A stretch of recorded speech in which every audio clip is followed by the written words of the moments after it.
And now we have our second panel, which is going to focus a little bit more on the broader context of the case. Matt is going to introduce our new panelists. Sure. Holding over from the last panel, we have Tangerine again, and then we have filmmaker and activist some of you might have heard of. He directed Roger and Me, among other films. Michael Moore.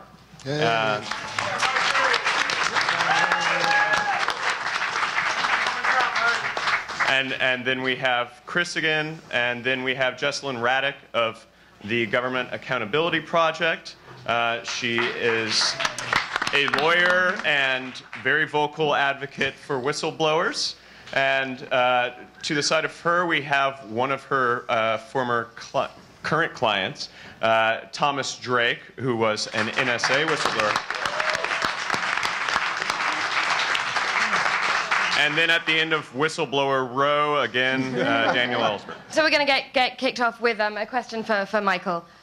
Michael, could you tell us a little bit about how you got involved with this project, and also, riffing off the closing comments of the last panel, what it's like for someone who made Bowling for Columbine to be a kind of bedfellow in an action with libertarians and gun owners, why this action seems to bring so many people together?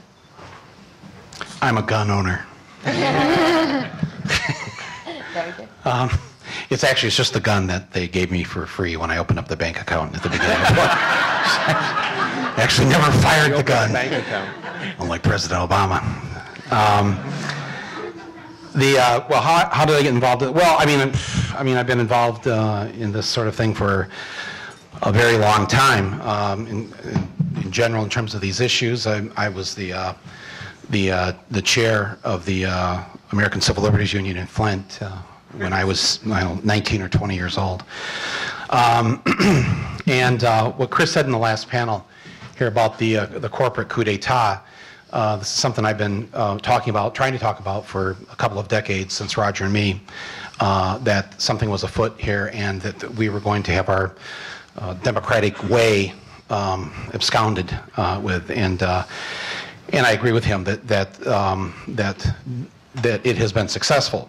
But I remain an optimist because I know history, and I know that coup d'etats that were successful at first were eventually overthrown. And I just want to use that word, overthrown, here publicly tonight, so this can be replayed at my trial.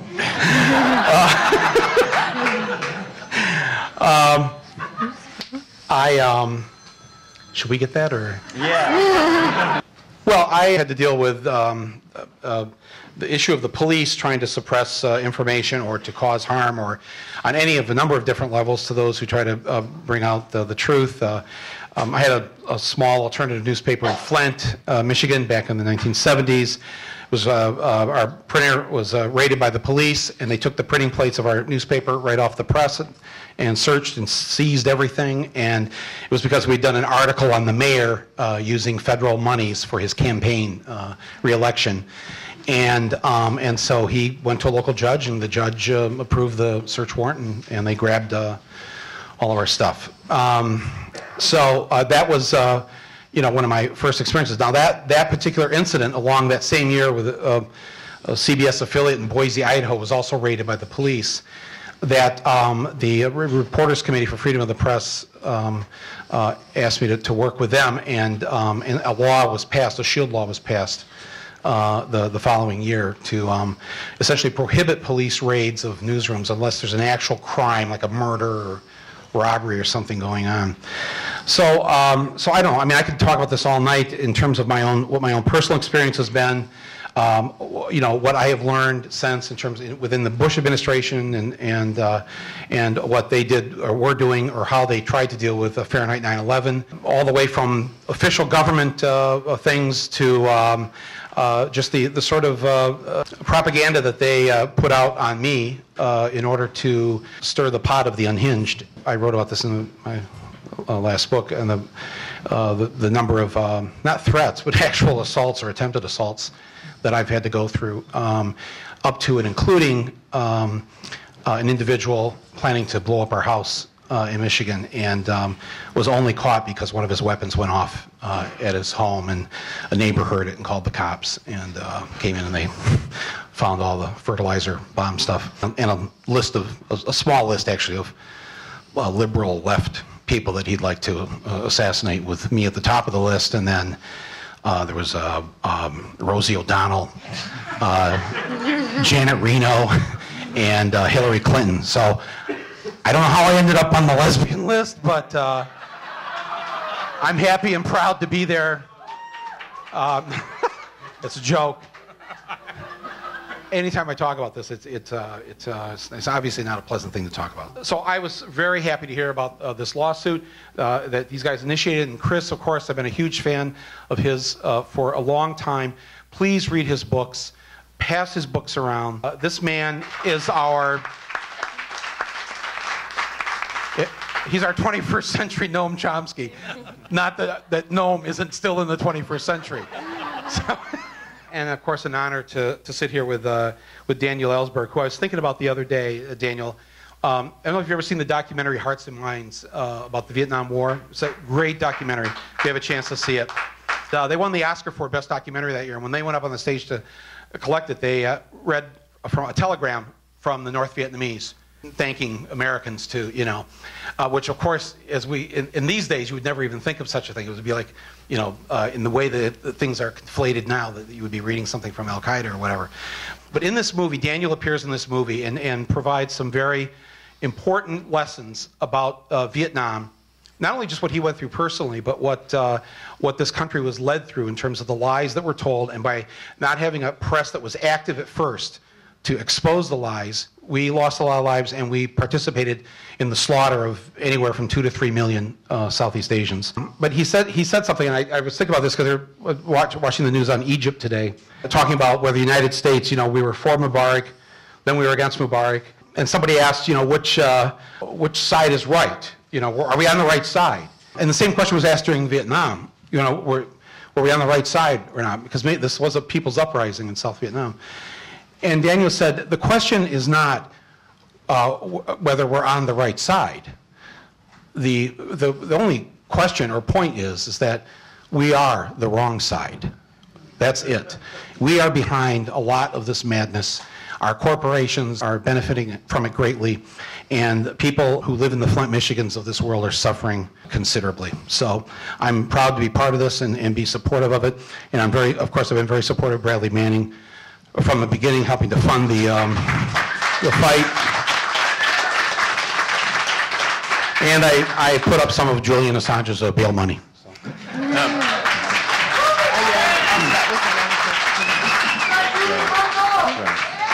We'll get to WikiLeaks and whistleblowing in a minute, of course. Before we do that, I wanted to re-ask my question from the last panel about this drones memo. What's the end game with this?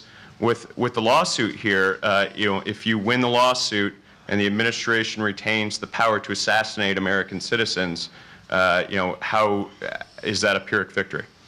The memo is fascinating to read. Looks like it's written. Well, they won't release the memos yet. Yes, well, the white paper. The pre-memo white paper. Right, the pre-memo white paper. Because it's so amateurish. It looks like it's written by a first-year law student. Whatever you think of John Yoo, and I hope he burns in hell, he actually had a much more sophisticated legal argument to torture human beings. Look, the drone wars, it's not an example of and I think this is true with the NDAA. I think it's true with the FISA Amendment Act. I think we go all the way back. What they're attempting to do is legally justify what they're already doing. They have argued that under the 2001 Authorization to Use Military Force Act, they have a right to assassinate American citizens. I have read that act innumerable times, and Bruce and Carl did, and none of us find that in the act. That is, to be generous, a radical interpretation of the AUMF. And so what they're seeking to do is legally justify, in the same way that you was attempting to legally justify torture, they're essentially looking for kind of legal cover. And so I think it's all connected. It's all a part of this very rapid descent into a frightening form of corporate totalitarianism. And that is just writ large across the landscape. And as we go down, and they know we're going down. Look, I mean, you know, these forces are cannibalistic. 40% of the summer Arctic sea ice melts, and here we are literally watching the death throes of the planet, and these corporations like Shell look at it as a business opportunity. They know only one word, and that's more. They have commodified everything. Human beings are commodities, disposable commodities. The ecosystem is a disposable commodity, and they will put, now with no impediments, they will push and push and push. It makes Herman Melville's Moby Dick, which I'm just rereading, the most prescient study of the American character, because we're all on the Pequod. And Ahab's running the ship. And as Ahab said, my means and my methods are sane, and my object is mad. And they're not going to stop themselves. The formal mechanisms of power are not going to stop them. It's up to us. And literally, you know, I have a 5-year-old, and his favorite book is Out of the Blue. He'll sit on the floor and look at narwhals and porpoises, and every time I see him do it, it rips my heart out. Because I know that if there is not a radical change in our relationship to each other and to the planet, every single one of those sea creatures will be dead within his lifetime. In theological terms, as a seminary graduate, these are forces of death, literally. Well, which is the corporation arguing, you know, or lobbying for, you know, Section 1021 of the NDAA? All of them. You know, who writes our legislation? But corporate lobbyists. The security and surveillance state is the mechanism. Look, we have not far from here, a few blocks from here, a joint command center with the NYPD and Goldman Sachs. I was arrested in front of Goldman Sachs with the Occupy movement. And let me tell you that when the security came out, it was a mixed security of Goldman Sachs security and NYPD security. These corporations have created 70% of our, we have 16 intelligence agencies, and as Jeremy Scahill has pointed out, 70% of their work are outsourced to corporations. We have handed the capacity for the security and surveillance state to private corporations. We have created mercenary armies. And if you look at the collapse of empires throughout history, as Thucydides said, Athens became a tyrant abroad and then became a tyrant at home. Empires hollow out themselves out from the inside. They, by the way, destroy their cities first, which is what we are doing, or largely have done. And then they bring back the mechanisms of control, the brutal mechanisms of control from the outer reaches of empire internally into empire. So to say, well, you know, if the NDAA passes, then and he's still assassinated, it deals with a different problem of the same configuration. They want the capacity to blow anybody away from the skies, terrorize them from the skies abroad, and now we are watching 160 local police, law enforcement agencies apply for drone permits.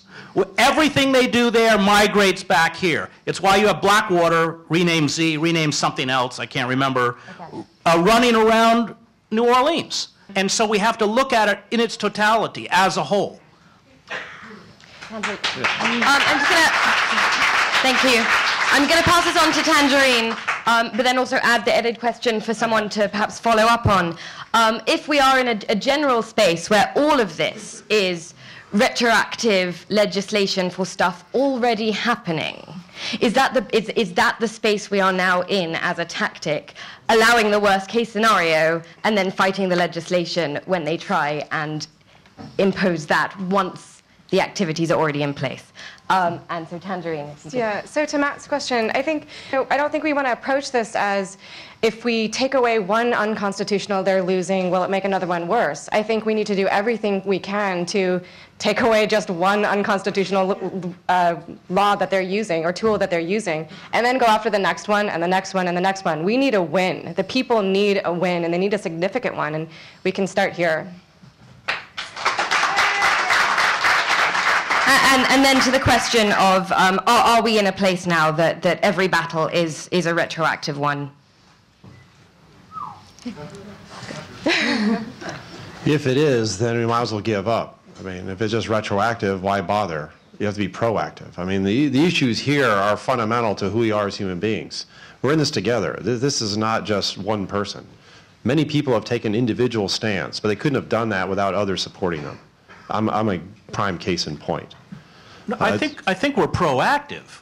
Sure, but yeah, not retroactively. Right, but what we're seeing is essentially a reconfiguration of the legal system to justify murder, torture, the stripping of due process, things that empire has already, empire is a disease, and things that empire has already begun to do.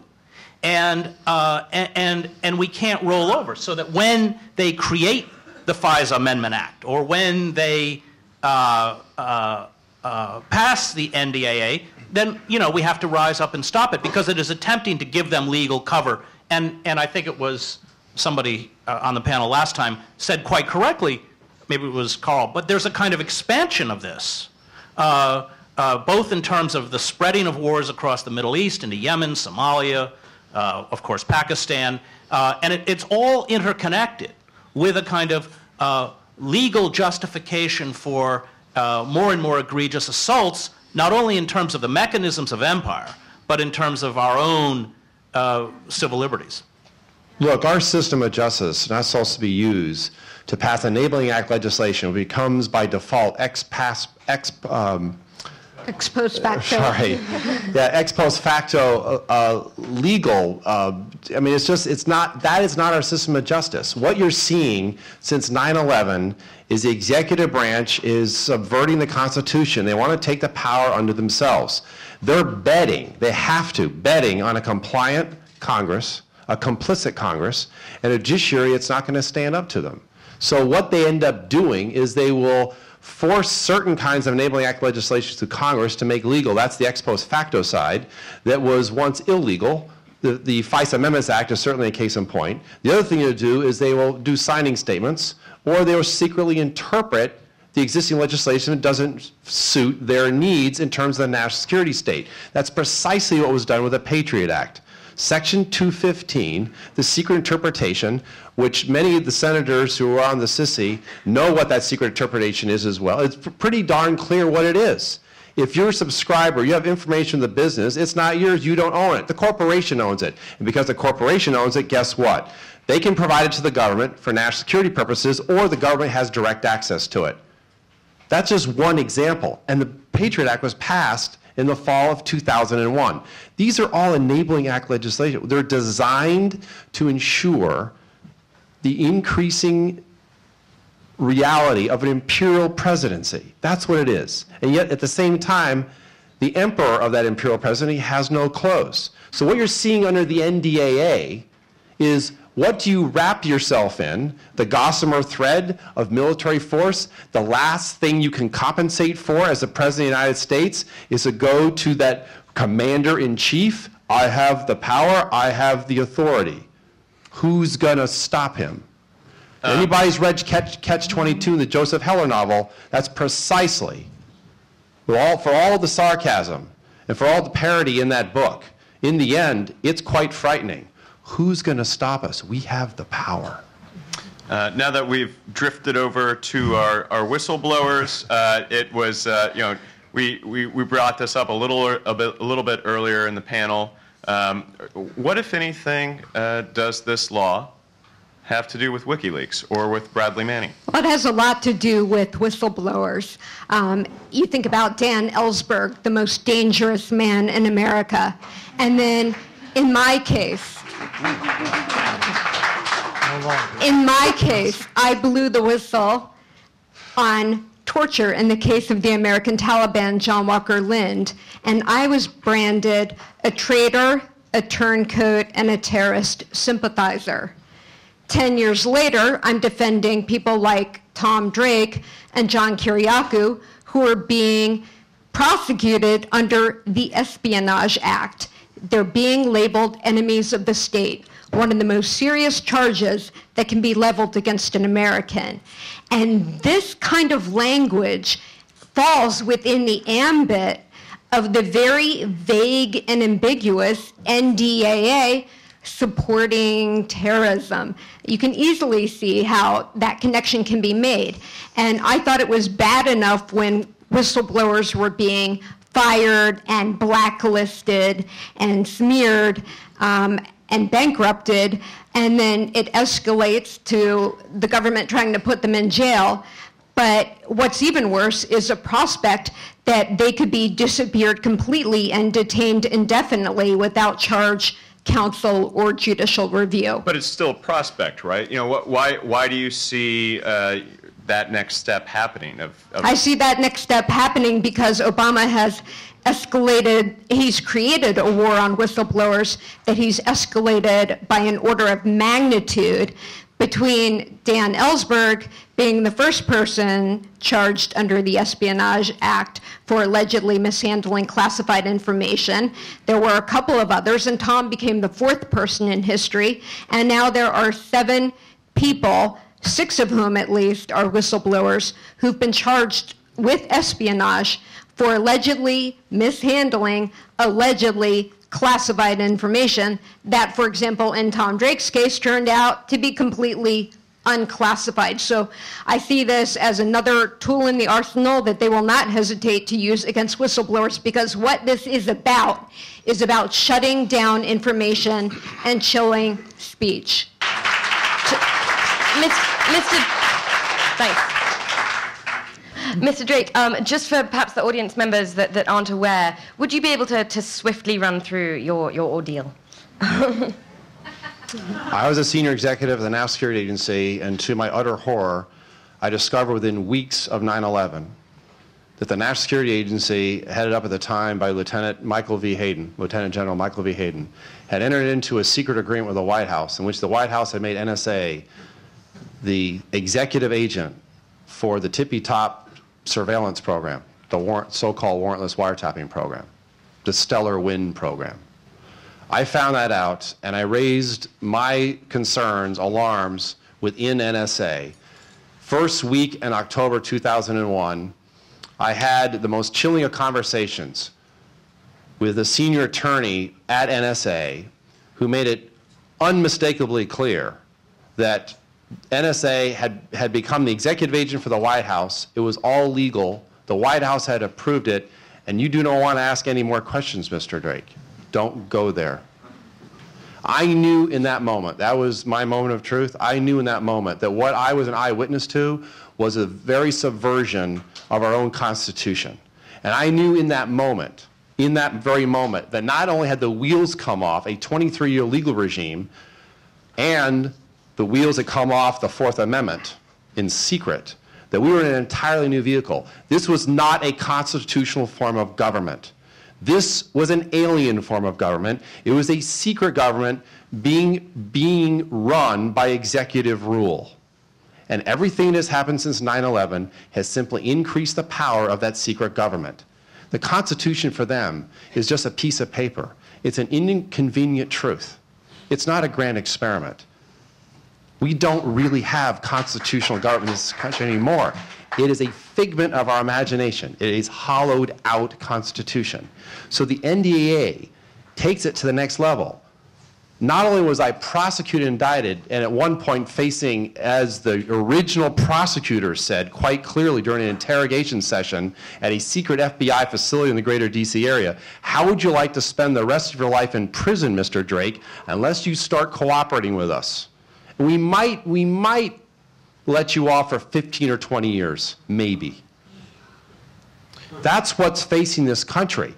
I was charged on the Espionage Act. That's the most egregious thing you can charge an American with. I was behind several 8 balls when they indicted me, 5 counts under the Espionage Act. But this takes it to the next level. At least I had access and recourse to the judicial system, and in fact, a third branch of government stood up to the government during my sentencing hearing on July 15th, 2011. What we're seeing with the NDAA is something that's even more sinister. Picking up on what Tom said, the problem with the NDAA is it would not give people like Tom access to the civilian court system, and innocent until proven guilty, and guilt having to be proven beyond a reasonable doubt, it would move you into this netherland of indefinite preventive detention. And if you got some kind of hearing at all, it would be under a much lower standard of preponderance of the evidence. So like numerous other extrajudicial, extra-legal structures that have been created in the wake of 9/11, this is yet another black hole that we are creating that can be put up there with Guantanamo Bay and a whole bunch of other... I lived in Latin America for 6 years, and the same phenomena happened there under Pinochet and the dirty war in Argentina. What we're talking about is the capacity of the U.S. government to make you disappear. They've already been doing this since 2001, including in this country. They just want to codify it. And so they've decided, instead of using the normal legislative process in terms of the civilian law, the civilian judicial system, we're going to do this through the military side.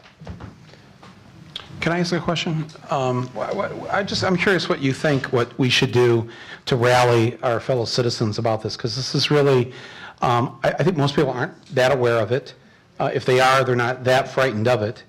And yet, as you said in the first panel, Chris, they try this stuff out overseas, and then if it works there, they do it here. And we have to understand that this is just if you put just a small pinprick in your roof, that's not going to make your roof fall down. But eventually, over time, enough water will wear away, that tiny pinhole becomes a larger hole, and then becomes something that comes through into your home. And I think that that's what's going on here. What happened in Newtown is the tipping point. The NRA is done. Their influence, they are done. The American public, just average, everyday Americans, when people had to go back the first week of January and drop their kids off at school in the morning on January 3rd, whatever it was, and every morning since then, everybody who's got kids has been wondering if they're going to see their kids at the end of the day. And they are fucked from that moment on, and something's going to happen. It won't be what we all hope will happen, but something's going to happen. What do we need to do to not wait for the Newtown of this, but to rally people so that this isn't a panel here in New York where we're talking about this, but or a lawsuit in federal court, but we actually, because I think if the American people really understood this, I do believe they would be very, very concerned about it. The problem is that the corporate coup has seized our systems of information. So you have a half dozen corporations, Viacom, General Electric, Rupert Murdoch's News Corp, Disney, Clear Channel, that control what most Americans listen to and watch. And it's either celebrity entertainment or trivia, or on the quote-unquote news channels like Fox or MSNBC, they're propaganda outlets for systems of power. The NDAA case was never mentioned on MSNBC because it made Obama look bad. Never. It wasn't mentioned on Fox because it has bipartisan support. Ironically, the one established journalistic institution that covered the NDAA trial and case responsibly was my old employer, the New York Times. For whatever their elitism, and it's there, they still understood that this was significant, that this was journalism. And that was a very chilling, frightening moment for me, because it was a window into the degradation of systems of information, in essence entertainment, that passed themselves off as journalism. I think you're right. And I think what struck fear in the heart of the power elite was the Occupy movement, not because it was a radical movement, although they like to think of themselves as radicals, but because it was a mainstream movement. It actually articulated the concerns, the grievances of the mainstream. And you could see it every weekend in Zuccotti Park with mothers and fathers from New Jersey, and I'm from New Jersey, pushing their strollers up and down. I brought my own kids in. And that struck terror in the heart of the corporate state. Suddenly, the dialogue was about what was real. The issues were real, which is why they shut down the encampments. Now, if you read Paul Krugman, there are constant appeals to respond rationally to the economic crisis. A jobs program, forgiveness of student debt, that's not Paul, that's me, but a moratorium on foreclosures and bank repossessions, a sane healthcare system, that would be rational. But what we have is a species of political paralysis. Because of corporate forces are so powerful, they can't respond. The mechanisms of power can't respond. And the only response of the state was violent, to physically try and erase the encampments. Now, I've covered disintegrating societies all around the world. I've covered popular movements, the street demonstrations that brought down Milosevic. I covered the revolutions in Eastern Europe. I was in Prague. I was in East Germany, the Palestinian uprisings. And it's always the ruling elite that determines the configuration of rebellion. And because the ruling elite has not responded rationally to what's happened, in fact, of course, things are getting worse through the fiscal cliff, the refusal to restore unemployment benefits, the utterly mendacious figures on unemployment, just lying through their teeth, erasing people from the rolls, or people who work 28 hours a week at Walmart or below the poverty line or employed, et cetera, something's going to happen. I've been in those situations where you feel it, you know it's coming. You never know what triggers it. You never know what that tipping point is. It's usually something utterly benign. You know, for weeks in Leipzig, in East Germany, Lutheran clergy and a few of their congregants would walk through the streets holding candles, and, you know, everybody laughed at them. And then suddenly 70,000 people showed up. And Erich Honecker, the dictator, sent down an elite paratroop division to fire on the crowd. And when that paratroop division got there, they didn't do it. And the Stasi state was the most sophisticated security and surveillance state in the world until ours. And Honecker lasted another week in power. I think they're that weak. Internally, they know they're that corrupt. They know how decayed they are. And, you know, all those, I was exhorting in Zuccotti once, somebody put it up on YouTube, not to taunt the blue uniform police. Not that they didn't do some egregious and horrible things. They did. But to remember that they were working class. And you could see it. Every time the white shirts came in, their demeanor changed, and most of the worst atrocities were carried out by the white shirts. Well, I was giving a talk in New York, and I had said to the people in Zuccotti, look, you know, we only have to deal with these white-shirted assholes a few hours a day. The blue uniform police have to deal with them all day long. So I'm giving a talk in New York, and afterwards a guy comes up to me, and he goes, I'm a white-shirted asshole, and I read all your books. Okay. And you know what? It was an important lesson to me that I shouldn't have said what I said. And that internally, you know, there is no population or group in this country that has a greater cognizance of how rotten this system is than the people who run it. We're going to Tangerine wanted one quick comment, and then we really... Yeah, and then we're going to move on to questions, so start thinking about them. Actually, I think we might move Okay. straight on to questions. Okay, all right. Anybody from outside of New York, raise your hand if you have a question. Okay, right there. You, ma'am. I heard an argument, because I've been talking to people a lot. It happened all along trying to educate, particularly this week since it's been news.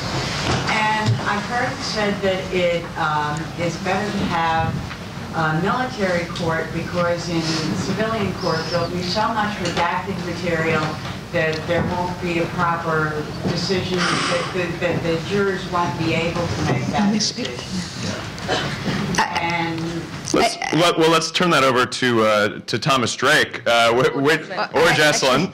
I'll actually defer to Okay, defer to the lawyer. What's better, think, military or civilian court? Civilian court. Right now, I have been one of the few people attending the Bradley Manning hearings, and let me tell you, I have no idea what the hell is going on. It's like so much of it is done in secret. There are no transcripts, except for, as the government points out, the ones that Alexa O'Brien does.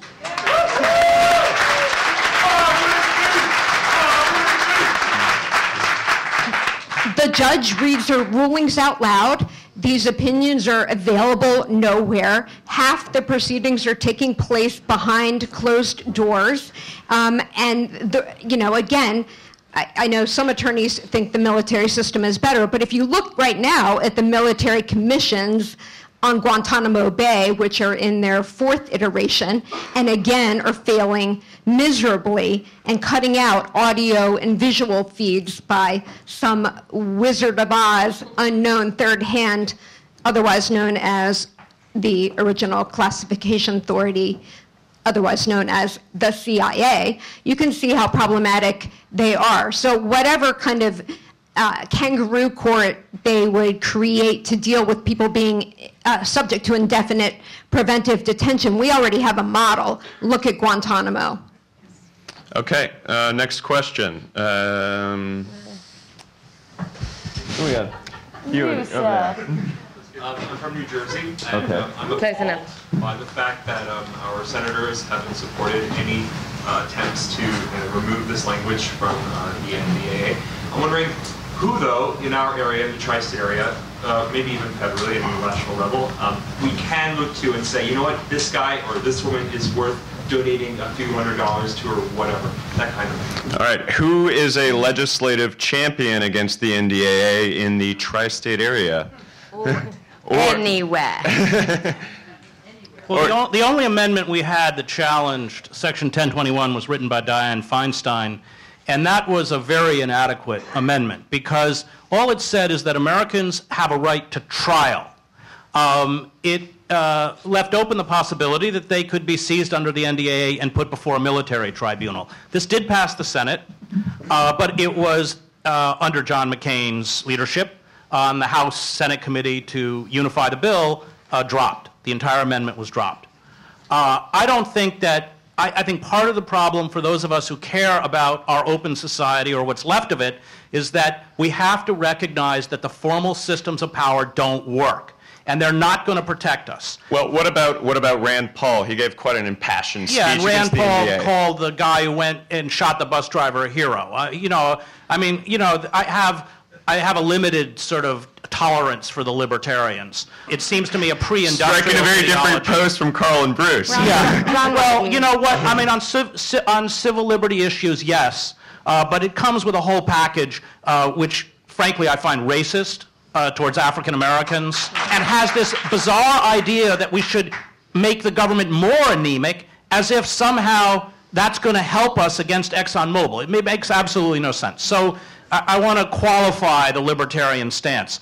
I think we have to go back and read Havel's essay, 1978 essay, Living in Truth. And I was with Havel every night in the Magic Lantern Theater in Prague. He was a pretty mediocre president, but he was a great dissident. We just have to start living in truth, which is what Occupy did. That truth to a state that is as internally as decayed and corrupt as I believe this one is deeply threatening.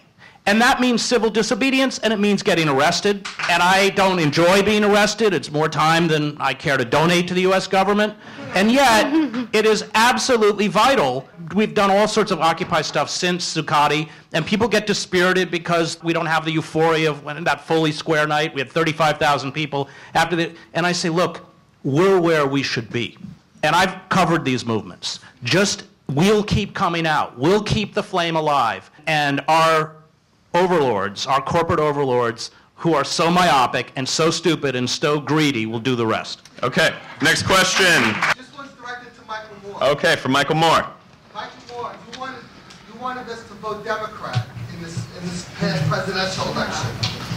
Seeing what Obama has done and his plans to do some more, including destroying the Occupy movement, why do you still feel that your decision is the correct one? Okay, let me repeat that. Do you still support Obama and the Democrats, even in the light of NDAA and everything else? I came down here in a car. And so I made about a 20-minute contribution to melting the polar ice caps. My dad and my uncles and cousins and all my friends and everybody who builds those cars or used to build them in Flint and Detroit, through their job, contributed to what will be more than likely the end of this planet. So that's the dilemma, isn't it? I'm not a Democrat. I don't belong to the Democratic Party. I've never joined the Democratic Party. I voted for Obama, but I think that you can walk and chew gum at the same time. I think if you feel it's necessary to vote for Obama to prevent another 4 years of what we went through, great. But what they've said on this panel is absolutely true. And in fact, it's that the Obama administration is not that it's better than the Bush administration. In many ways, it's worse. It's absolutely worse. And it's much harder to fight because they have the liberal sheen over them. They put this face on it that makes it very difficult. It's much easier when the face is Bush. And I think with Obama, the use of drones, all these other things that he's doing, the whistleblower, this man should not be in prison or going to prison. He should be given a medal of freedom.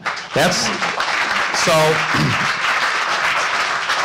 I think that we have to speak out and work against the Obama administration and everything that they're doing to destroy our civil liberties, and that's that. But you know, I exist a bit in the real world, and so I sometimes use a car, and I sometimes vote for Obama. Dan Ellsberg had mentioned towards the end of the last seminar that we need to find ways to take action. And my question was going to be just what can we as individuals do in terms of taking specific, concrete, hopefully effective action. And then I started thinking about it as I was listening to more of this, that perhaps we need to look at it from a different point of view than demonstrating and writing letters. You know, I live in New Hampshire, and I've been an activist and journalist, and I've done a whole bunch of things, and I'm very frustrated with all that. What's the question? Sorry. The question is, what can we actually do? And I'm thinking that perhaps we need a tipping point for our side, like perhaps the others have had a tipping point on for them with 9/11. I don't mean something violent, but some kind of a new paradigm of activism that might result in... Daniel, do you see a new paradigm or a tipping point, or what do you suggest to people? What? Yeah. Any concrete suggestions? It's the question I raised earlier, as some of you will recognize, and I didn't raise it rhetorically because it's a very hard one to answer. I think in many ways this has been going on for a long time, and with very little in the way of success to show, except that at some points things could have gotten worse. The worst was sometimes avoided. For instance, I think it would be worse, not in civil liberties particularly, but in some other respects if Romney were actually elected. So I'm glad that he didn't get elected. But on civil liberties, I'd have to say, in particular on the prosecution of whistleblowers, there's one point where I think that he's possibly gotten away with this easier than George W. Bush could have, because the natural critics of his, largely Democrats, have managed to be silent. One thing we could do is now we don't have to worry about electing Romney this year or next year. There should be no holding back on criticism on Obama. And we should not be hearing, oh, for 2014, we've got to be very careful and not get in the way here. What kind of criticism does he deserve? I think what we've heard here is, in the way of civil liberties and even in intervention, not significantly better than Bush, which is not what we needed. As I say, it could be worse. But one word that's almost never been used here is secrecy. It's interesting, take this message that just came out yesterday in the New York Times, that document. I haven't seen anyone ask, why did that have to be classified? Who classified it? Who refused to put it out for so long? Now, it may be actually the administration, for some other reason, has put it out themselves, but the fact remains that there's said to be a very long, classified, secret law that justifies this. I would say there should be a demand of a kind we haven't seen for a dozen years, and that is that when we hear of a document like that, that is almost certainly discreditable and illuminating, and that's why it's being kept secret, like the other OLC memos on torture that reveal specifically what torture is needed, or this 600-page document saying that there was no evidence that as in Zero Dark 30, that torture contributed to Osama bin Laden. Why hasn't someone leaked that? Or why hasn't it been put out?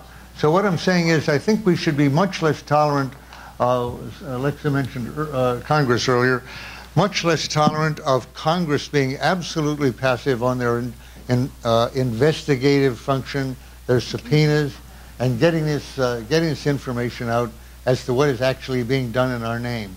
One reason I think for this crackdown on secrecy is that with the news surveillance, they can actually do it more effectively without going to the journalist. They can look at his emails and his texts and everything else, credit card, and find out the source without going to the journalist. That helps them. A Democrat has to do it probably because it's a Republican, but I would say the reason this secrecy is being cracked down is that this president intends to continue with a blatantly illegal program of worldwide assassination. And in order to make that illegal program of assassination and covert interventions the absolute demolition of sovereignty, except for the U.S., and the president being above the law, I think we have to recognize this president, for Democrats or not, is not on our team. He is to be opposed, and the Congress has to be, we have to put in a new Congress that will actually enforce the law, investigate, and subpoena. All right. Tangerine's just going to say thank you. Hold on. People are asking what to do, and now's the call for help for helping our case. If you guys, there's a lot more. I mean, I wish we could talk about this further, but please do donate, even if it's $5 to our case. We're all paying for this out of pocket. What's the website? That is one thing that is significant for us. It's www.stopndaa.org. You can also stopndaa.org. Yes. All right. I'll talk to you. You know, there's over 200 people in here tonight. I think most of you know 10 people. Half of them might be friends. If you're on email, you could send a quick email letter out tonight about what you just witnessed here, what you heard. You can go on Facebook. You can go on Twitter. Use social media. 200 in here. If you've got 10, that's 2,000 in the next hour. We'll hear about this. And tell them to tell 10 people. And by 9 o'clock, it's 20,000. And tell them to tell 10 people. And by midnight, it's 200,000. That's really how quickly things can happen. But it requires everyone to participate. Are you guys going to have a video or audio up? A round of applause for Michael and everybody else on panel.